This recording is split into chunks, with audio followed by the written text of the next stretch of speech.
"Why are you charging us rent for the beach house?" My sister laughed. "I inherited it. They'd been using it free for 11 years. I said calmly, "Because the taxes are $21,000 a year and you've never paid a cent." Dad scoffed. I nodded quietly. That night, I listed it on Airbnb at $950 /night, booked solid in 4 hours. When my sister showed up in July with 6 suitcases and 4 kids, the doorman had a very different kind of message waiting. My sister's oldest had his suitcase halfway up the front steps when he said it. "This is our beach house," he told my daughter. "We're here every summer. You're just visiting." Lily stopped in the middle of the walkway, her little backpack sliding off one shoulder. She was clutching a Ziploc bag full of shells she'd collected the last time we were here. Her project supplies. She called them. I was juggling a cooler in one hand and 2 grocery bags in the other. I heard it, though. Every word. My parents laughed it off from the porch. "Don't be so sensitive, Noah," my mom called. "They're just excited to be back." Lily didn't say anything. She just bent, picked up her backpack, and followed everyone inside, a step behind like she wasn't sure she was allowed to walk at the same pace. I felt my jaw tighten. I swallowed it like I always did. Inside, my sister was already assigning rooms. "Okay, boys in the bunk room, girls in the blue room, mom and dad in the master," she said, tossing keys like she was the one paying for the locks. "Noah, you and Lily can take the pull-out in the den. It's only for 3 nights. You guys don't mind, right?" Lily's face fell for half a second. Then she smoothed it over. She's good at that. Too good. I opened my mouth, closed it. My dad clapped me on the back. "Come on, calm down," he said. "Kids don't care where they sleep. You know this house is for everyone. Everyone, except my kid, apparently." I told myself it was just a sleeping arrangement. Just a comment. Just one more little thing. Then that night after dinner, when they announced the surprise jet ski rental and there were only 6 kid life jackets so Lily could hang back with Grandpa and help clean up, something in me went very, very quiet. She stood at the sliding door and watched the cousins sprint down the boardwalk toward the water, life jackets smacking against their backs, shouting over each other. She didn't cry. She just wrapped her arms around her stomach and leaned her forehead against the glass. "I like cleaning," she said when she caught me looking. "It's okay." It wasn't okay. My hands were shaking around a stack of paper plates. I set them down before I dropped them. I didn't explode. I've seen too much working as a paramedic to waste energy on screaming matches that lead nowhere, but that was the moment I knew something was going to give. I just didn't know how loud it would sound when it finally snapped. I'm Noah. I'm 38. I live in Wilmington, North Carolina, and I've been a paramedic for almost 14 years. I work weird hours, nights, holidays. The days other people call sacred are usually the days I'm backing an ambulance into a bay at 3 a.m. and washing someone else's nightmare off the floor. I have one kid, Lily. She's 9. Quiet, careful, always drawing. Always making little things with her hands. Shell frames, paper stars, tiny clay animals. She's the kind of kid who says thank you to waiters and apologizes when someone bumps into her. Her mom and I split when Lily was 4. We do the shared custody dance. It's not perfect, but we make it work. On my weeks, it's just us. On my off days, I'm either trying to catch up on sleep or fixing whatever's broken in this big, sandy, expensive problem everyone else calls the beach house. The house came from my mom's parents. My grandparents bought it in the 80s when this area was still cheap. When they died, it went to me. Not because I was the favorite, because the others didn't want it once they saw the numbers. Property taxes, $21,037.16 last year. Insurance, $4,800 if the storms are kind. HOA and utilities, another few hundred a month even if no one steps inside. The lawyer slid the folder across the table and my sister actually laughed. "No offense, but hard pass," she said. "That's a money pit. Give it to Noah. He doesn't mind working." They all nodded like it was a generous decision. I signed the papers because my grandfather loved that house and because I'm the kind of idiot who says yes when everyone else backs away. For 11 years, they treated it like a timeshare they forgot to pay into. "Hey, can we use the house next weekend? Hey, my friend's family is in town. Is it okay if they crash there? Hey, you're not coming down for Labor Day, right?" We're already halfway there. They never asked about the tax bill. They never asked about the new roof after the hurricane or the hot water heater that died or the deck boards that rotted and had to be replaced before someone's kid fell through. I paid all of it. On top of that, I paid for other things. My parents' overdue electric bill, my sister Trish's SUV payment the month her husband forgot, my brother Cody's DUI fines, twice. They called it helping out. I called it family. I told myself it was what you did when you were the one who had it together. I had a steady job, decent credit, a second property with my name alone on the deed. On paper, it looked like I was fine. What those papers didn't show was the 3 a.m. panic of checking my account before a mortgage draft hit, or Lily asking why we couldn't go to the aquarium that month because Daddy had grown-up bills again. My parents loved the image of the beach house. They kept a framed photo of it on their mantle. My dad called it the family place.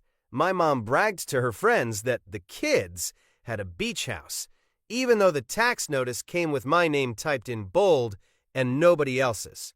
There were 1,000 small slights over the years. Times Lily's name was forgotten on group texts. Times she got stuck on an air mattress while my sister's kids got the good beds.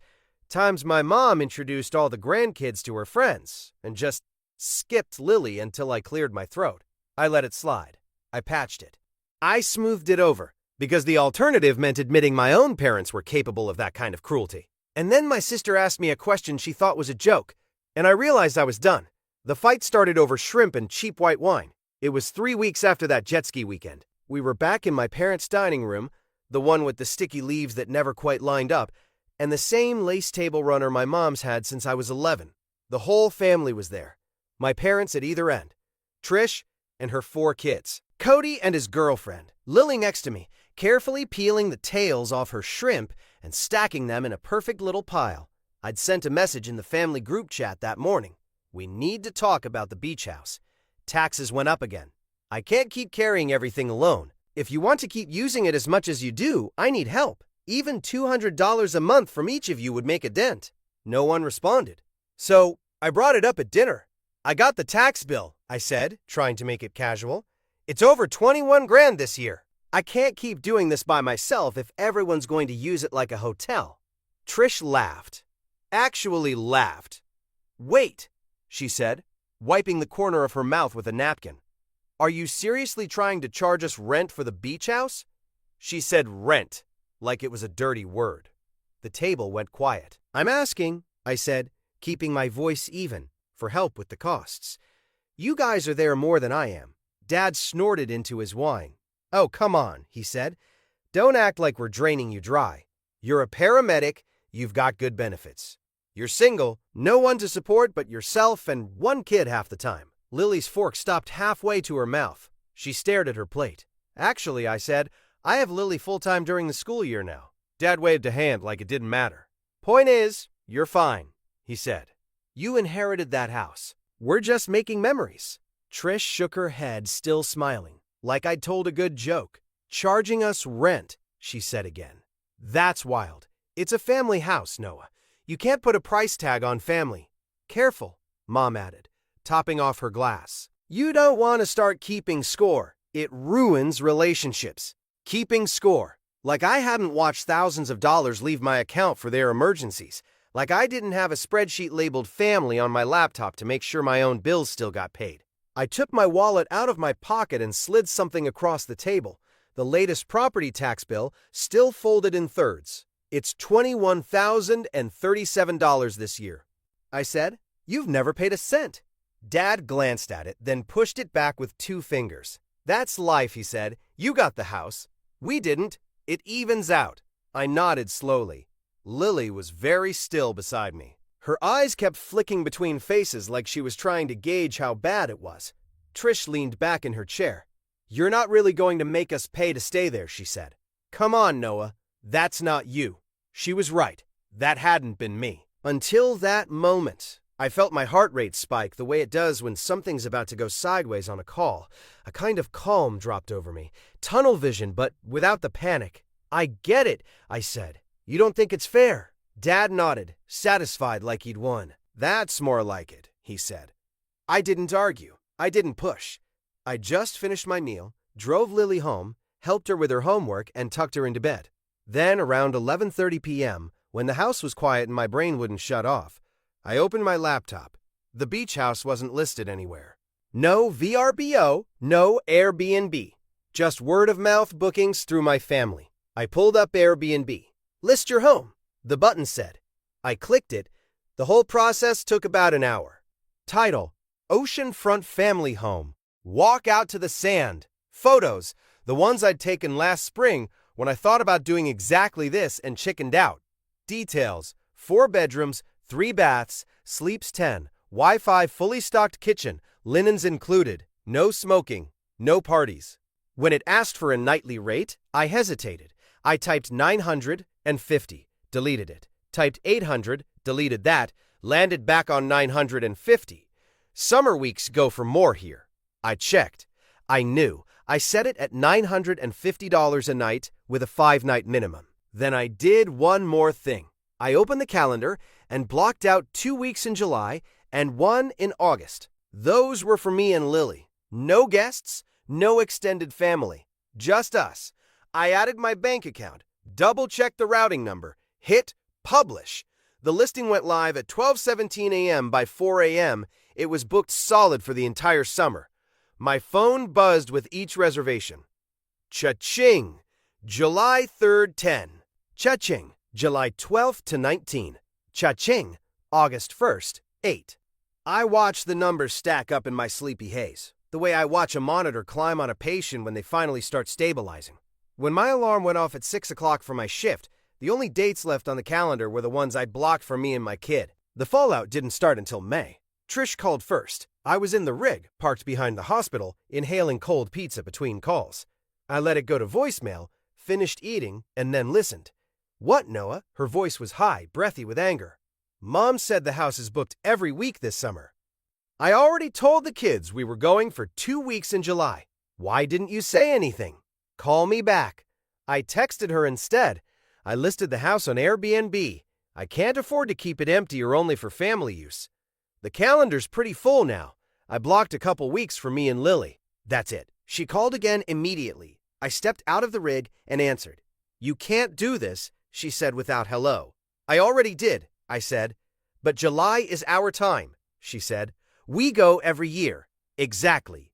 I said, you go. You don't pay. That's not fair, she snapped. My kids are going to be crushed. My kid was crushed when she got left out of the jet ski trip, I said before I could stop myself. And when she sleeps on a pullout while your kids pick bedrooms in my house. That's different, Trish said instantly. That was just, you know how Dad is. You're really going to punish everyone over a sleeping arrangement. It's not about the pullout, I said. It's about 11 years. She went quiet. I could hear the TV in the background, one of her boys yelling about a video game. So you're what? She said finally. Cutting us out? Cutting your family out? I'm treating the beach house like what it is, I said. A second property that costs over 20 grand a year in taxes alone. If you want to use it, you can book it like everyone else. There was a beat. Oh my God, she said. You're actually serious. You expect me to pay $950 a night for our family beach house? Are you out of your mind? It's my beach house, I said. My name's on the deed. My name's on the tax bill. My name's on the insurance. So yeah, if you want a week in July, it's $950 a night like everyone else. She laughed, short and disbelieving. I'm not giving you that kind of money, she said. We're family, not customers. Then you won't be staying there this summer, I said. She hung up on me. I went back to my shift. People still had heart attacks and car crashes and overdoses. The world didn't care that my family group text was probably on fire. By the time I got off 12 hours later, I had 14 missed calls, 6 from Trish, 2 from my mom, 3 from my dad, 3 from Cody. The group chat was a mess. Mom, we need to talk about this beach thing. Trish, you seriously blindsided us. Cody, Mom's crying. Mom, your sister already requested time off. The kids will be devastated. I scrolled, then typed one message. I'm not your backup bank or your free hotel. You've had 11 summers on my dime. I'm allowed to change how this works. Then I put my phone on Do Not Disturb and made dinner with Lily. The real show started in July. Trish didn't believe me, or she thought I'd cave. Either way, she packed her SUV like she always did. 4 kids, 6 suitcases, a cooler, 3 boogie boards tied on top with a fraying strap. They left their suburb at 8 a.m. and rolled into the beach town around 10:30, right within the check-in window they'd invented in their heads. She didn't know I'd hired a property manager, someone to handle the bookings, the turnovers, the keys, the noise complaints. Part of the fee included a building doorman and on-site check-in. I'd never needed that before. Now, it felt necessary. My phone buzzed with a ring notification as I was finishing a call. Traffic collision, nothing fatal, just a broken wrist and some shook-up college kids. On my break, I checked the camera feed. There they were. Trish, her husband, 4 kids. They walked up to the front door like they owned the siding. The new doorman, Carlos, stepped out from behind the small desk in the lobby. I'd met him once. Nice guy, early 40s, no time for nonsense. We couldn't hear them through the camera, but I didn't need audio to follow the script. Trish smiling, gesturing at the door, Carlos shaking his head, pointing to a clipboard.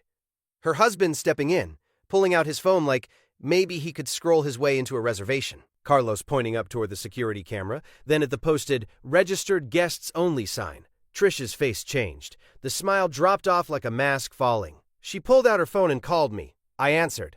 "Tell this guy it's okay," she said without hello. "He won't let us in. He says the unit is occupied." "It is," I said. "I have guests checking in today. They booked months ago." "We're your guests," she snapped. "We come every July." "Not this July," I said. "I told you that." Her voice went shrill. "There are kids in the car," she said. "Do you have any idea how cruel this is? We drove 2 hours. We have food. We have clothes. We planned our entire summer around this." "You planned your summer around a house you don't pay for," I said. "I'm not changing paying guests reservations so you can have another free vacation." She lowered her voice then, that tight, dangerous tone she uses when she wants to sound reasonable but is about to say something awful. "You're really going to embarrass us like this? In front of everyone?" She said. "Mom's friends know we're down here. The kids told all their friends at camp. Do you have any idea how that makes us look? Like people who assume they had access to something they don't own," I said. There was a long pause. "Wow," she said finally. "You've changed." From behind her, one of the kids shouted something about the ocean. Another started crying. "You can get a hotel," I said, softer than I felt. "There are plenty a few blocks inland. Or you can drive home." "But you're not staying in my house." "Your house," she repeated. "Grandma and Grandpa bought this. It's for the family." "Grandma and Grandpa left it to me," I said. "The rest of you made a choice when you said you didn't want the responsibility. Remember?" Silence again. "Trish," I added, "I'm at work. I have to go." I heard her inhale sharply. "This isn't over," she said, and hung up. I watched, through the tiny camera window, as Carlos gave them a small, apologetic shrug. Trish said something I was glad I couldn't hear. Then they turned around, loaded the kids back into the SUV, and drove away. I put my phone back in my pocket and answered the next call out. They didn't come to my house. I half expected them to show up and stage some kind of driveway intervention. Instead, my parents did what they always do. They went quiet. Then they went guilty. Mom texted that night, "Your sister is devastated. The kids are heartbroken." "This is not how family treats each other," I replied. "Family doesn't use one person as a free vacation fund and then tell his kid she's just visiting in his own house." She didn't answer. Dad called the next day. "I'm not going to yell," he said. "I just want to talk like adults." "Okay, you're making your mother sick. She hasn't slept. The kids are crying. Trish is a wreck. Over what? Some money? You can't take it with you." "It's not about the money," I said. "It's about respect. That house is part of our family history," he snapped. "Your grandparents would roll over in their graves. We raised you better than this." "Grandpa asked me to keep it from being sold," I said. "He didn't say I had to give everyone unlimited free access while I work myself into the ground." "You're really going to choose money over family?" "I'm choosing my daughter over being your wallet," I said. "And my sanity over your entitlement." He hung up. A few hours later, Cody texted. "For what it's worth, I get it. I should have said something earlier. I've been taking advantage too." Then Nina. "Proud of you. Took guts. Also, DM me that Airbnb link." I laughed for the first time in days. I didn't cut my parents off from everything. I just stopped being their emergency fund. No more surprise bills, no more favor, calls, no more automatic yes. I didn't stop them from seeing Lily. They stopped themselves. 2 weeks went by with no calls, no "how's your summer?" Nothing. Lily noticed, of course. "So it's just us?" she asked one afternoon in late July, sitting over a half-finished seashell drawing. "It's just us," I said. "Next week." Our blocked-off week had finally arrived. I thought about renting it out too, but every time I pictured her forehead pressed against that glass door, saying, "I like cleaning," the answer was no. We drove down on a Monday. No cousins, no grandparents, no second SUV full of drama. Just my beat-up truck, her backpack, a cooler, and one bin of art supplies. Carlos, the doorman, smiled when he saw us. "Hey man, you're the owner, right?" "Yeah. Had some interesting visitors a few weeks ago," he said, grinning. "I heard. Thanks for handling it. Guests are whoever's on the list." That's the job. In the elevator, Lily slipped her hand into mine. "Are we going to have to sleep on the couch?" she asked. "Nope," I said. "You pick any room you want." "Any room?" "Any room." She chose the blue one, the girls' room, the one my sister always claimed. She lined her stuffed animals on the pillow and spread her markers on the dresser like a tiny studio. The house felt different without everyone else's noise. Quieter. Bigger. Ours. In the hallway, I stopped at the photo wall my mom had started. My grandparents on the porch, my parents on the sand, my sister's kids at every age. Lily was in exactly 2 pictures, once half cut off, once turned away, watching the waves. I stood there a long time, then pulled out the step stool. "Hey, Bug," I called. She patted over. "Yeah? Want to help me with something?" We took the frames down, one by one, not smashing them, just stacking them in a box. "What are we doing?" she asked. "Making some space," I said. When the wall was bare, I hung a new frame I'd brought, a photo of Lily on my shoulders at the public beach near our apartment, both of us laughing. "There," I said. "Now it looks like the people who actually live with the consequences of this place are on the wall." She studied it. "Do I look weird?" "You look happy," she smiled. "Can we put my shell frame up too?" She dug out the Ziploc from months ago. Inside was the cardboard frame she'd made, painted blue and edged with tiny shells. In the corner, in her careful handwriting, it said Beach House. "I made it for Grandma," she said quietly. But she never took it. I just kept it. "Yeah," I said, my throat tight. "We're definitely putting that up." We hung it under our photo, 2 small pieces of proof that this wasn't just a free hotel. It was part of our actual, messy, expensive, real life. The rest of the week was simple. We woke up when we wanted, ate cereal for dinner one night, grilled fish the next, watched movies with the screen door open so we could hear the ocean, played a dumb card game until Lily laughed so hard she fell off the couch. On the last night, we sat on the deck under cheap fairy lights I'd wrapped around the railing. "I like it better like this," she said. "Like what?" "When it's just ours, when I don't feel like I'm in someone else's house." I looked out at the water. "It is ours," I said, "even if other people don't treat it that way." She nodded, satisfied.